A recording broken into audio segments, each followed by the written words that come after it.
우리가 이렇게 새벽 시간에 나와 짧은 시간 예배하는 이런 우리의 마음은, 저는 사람의 마음은 아니다 이런 마음이 듭니다. 새벽에 뭐 대단한 것도 있는 것도 아니고요. 이 새벽에 우리에게 어떤 큰 감동의 그러한 일들도 있는 것도 아닙니다. 그런데 하나님께서 우리의 육신의 단잠을 깨우시고 발걸음을 주님께 오게 하는 그 마음은 주님의 마음이다 저는 믿습니다. 우리가 살아온 인생을 생각하면 남겨진 시간을 가치 있게 사용하고 싶은 그런 마음이 더 절실해집니다. 내가 장차 가게 될 그 하나님의 나라를 우리가 생각하게 되는 것이죠. 주님께서 우리의 이런 모습을 보시고 기뻐하실 것입니다. 우리는 예수님을 믿고 살아가지만 가끔 우리의 마음이 이렇게 답답해지고 무너질 때가 있습니다. 별것 아닌 한 마리 말에 마음이 이렇게 무너지는 것이죠. 그런 작은 상황 하나하나에 대해서 때로는 우리가 믿음이 이렇게 흔들릴 때가 있습니다. 왜 그러느냐? 우리 신앙의 중심이 이렇게 흐려졌기 때문에 그렇습니다. 신앙의 중심은 무엇이 아니라 누구입니다. 성경은 그 누구를 설명하는 책이죠. 바로 예수 그리스도입니다. 히브리서는 아주 독특한데요. 유대인이라면 알 수 있는 구약의 용어들이 계속해서 나오고 있습니다. 왜냐? 편지를 받는 대상이 유대인이었다가 개종한 그리스도인들이기 때문에 그렇습니다. 만약 불교인들이 자신의 신앙을 개종해서 기독교인이 되었다면 불교에 대한 용어들은 어떻습니까? 굉장히 빠삭하게 안다고요. 유대인들이 그렇습니다. 특별히 히브리서에는 구약의 제사나 날, 달, 절기 이렇게 많은 구약의 내용들이 계속해서 설명되고 나오고 있습니다. 그래서 유대인들은 히브리서를 읽다 보면 마치 자신들이 알고 있던 구약의 내용들을 이렇게 해석하는 그 주석서 또는 해설판으로 그들이 듣게 됩니다. 유대인들이 기다리던 분이 있었는데요. 바로 메시아입니다. 모세 같은 메시아, 다윗 같은 메시아, 엘리야 같은 메시아, 그런 메시아를 기다렸습니다. 구원자죠. 그 왜 기다렸느냐? 세상이 너무 악하고 어둡고 그래서 이제 종말이 되었구나. 이제 마지막이 되었구나. 그런데 구약 성경을 보면 그 마지막 때에 메시아가 온다라고 예언되어 있습니다. 구약 성경 곳곳에 메시아에 대한 예언이 있습니다. 그래서 유대인들은 그 메시아를 기다린 것입니다. 하지만 기다린 결과는 그들이 기대했던 그런 메시아가 아니라 갈릴리 나사렛 아주 작은 동네의 목수의 아들이라는 것이에요. 믿을 수가 없는 것입니다. 어떻게 연약한 인간이 신으로 올 수 있는지, 하나님으로 올 수 있는지 믿을 수가 없었습니다. 그래서 결국 예수님을 십자가에 매달아 죽게 만듭니다. 히브리서는 바로 그 십자가에 달려 죽은 그 예수가 너희가 기다리던 메시아다라고 하는 선언입니다. 3절에서 6절 제가 읽어드리죠. 이는 바로 그 너희가 십자가에 달아 죽인 그 예수는 이 말이죠. 하나님의 영광의 광채시요 그 본체의 형상이시라. 그의 능력의 말씀으로 만물을 붙드시며 죄를 정결하게 하는 일을 하시고 높은 곳에 계신 지극히 크신 이의 우편에 앉으셨느니라. 그가 천사보다 훨씬 뛰어남은 그들보다 더욱 아름다운 이름을 기업으로 얻으심이니 하나님께서 어느 때에 천사 중 누구에게 너는 내 아들이라 오늘 내가 너를 낳았다 하셨으며 또다시 나는 그에게 아버지가 되고 그는 내게 아들이 되리라 하셨느냐. 또 그가 맏아들을 이끌어 세상에 다시 들어오게 하실 때에 하나님의 모든 천사들은 그에게 경배할지어다 말씀하시며 아멘. 유대인들은 이 말씀을 들으면 깜짝 놀랍니다. 예수가 메시아라니, 예수가 구원자라니, 우리가 나무에 달아서 저주받은 한 사람으로 죽인 바로 그 사람이 하나님이었다니, 바로 그 말씀이죠. 물론 지금도 유대인들은 예수님을 믿지 않습니다.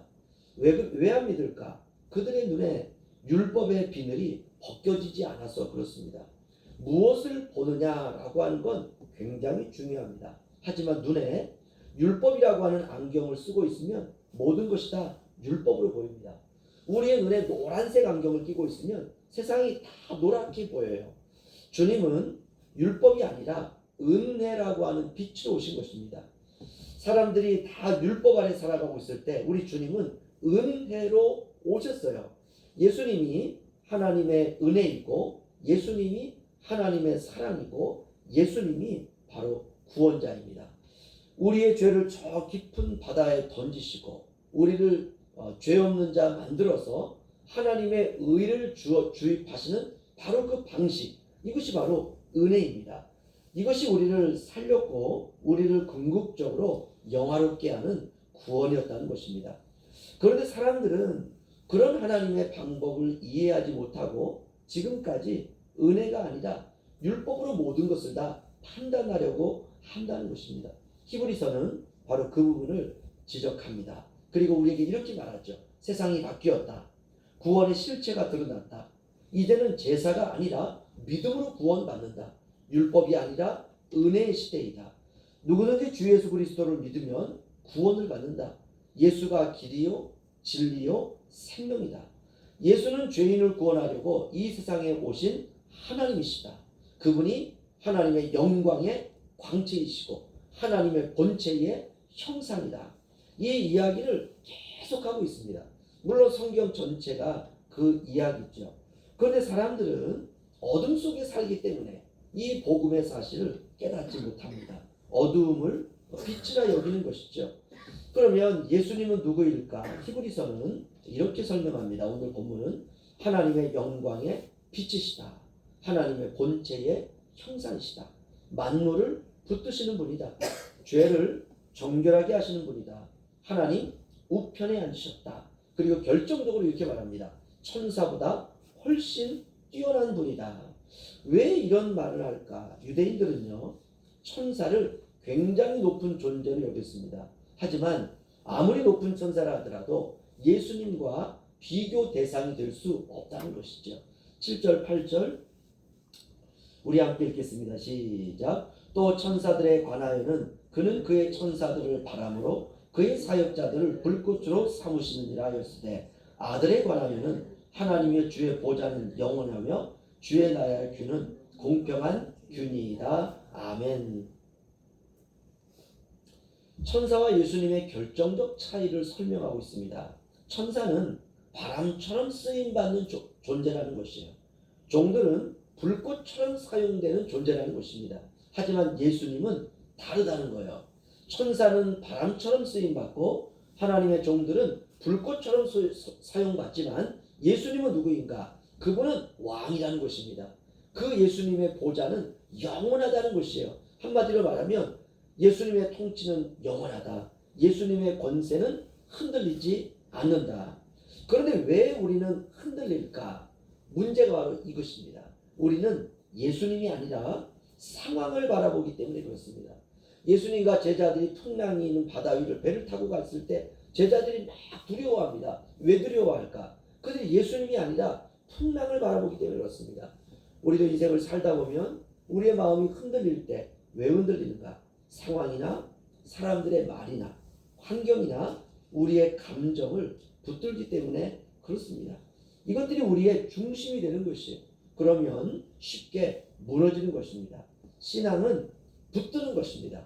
대단한 것이 아니에요. 이 새벽에 나오는 바로 그 마음. 우리가 뭐 대단한 기적이 일어나서 이 새벽에 나오는 것이 아닙니다.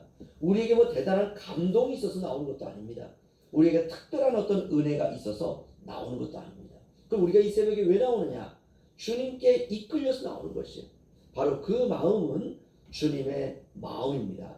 따라서 무엇을 보느냐 하는 것보다 중요한 것은 누구를 보느냐라고 하는 것입니다. 우리가 힘들 때 예수님을 봐야 됩니다. 우리가 마음이 무너질 때 예수님을 붙드는 것입니다. 우리가 사람 때문에 시선이 흔들릴 때 예수님께 우리의 시선을 돌리는 것입니다. 왜 우리가 예수님을 바라보는가? 예수님은 흔들리지 않으세요. 예수님은 변하지 않습니다. 예수님은 사라지는 분이 아닙니다. 그분은 영원한 분이십니다. 그런데 때때로 우리는 변하는 것을 붙들고 흔들리는 것을 의지하고 사라지는 것을 따라서 우리가 살아갈 때가 있습니다. 그러면 무너지는 것이에요. 오늘 결단해야 됩니다. 나는 다시 예수님을 붙들겠다. 나는 다시 신앙의 중심을 회복하겠다. 신앙은 예수님을 바라보고 예수님을 붙들고 예수님으로 사는 것입니다. 그런 복된 오늘 하루가 되시길 주의 이름으로 축원합니다. 기도하겠습니다.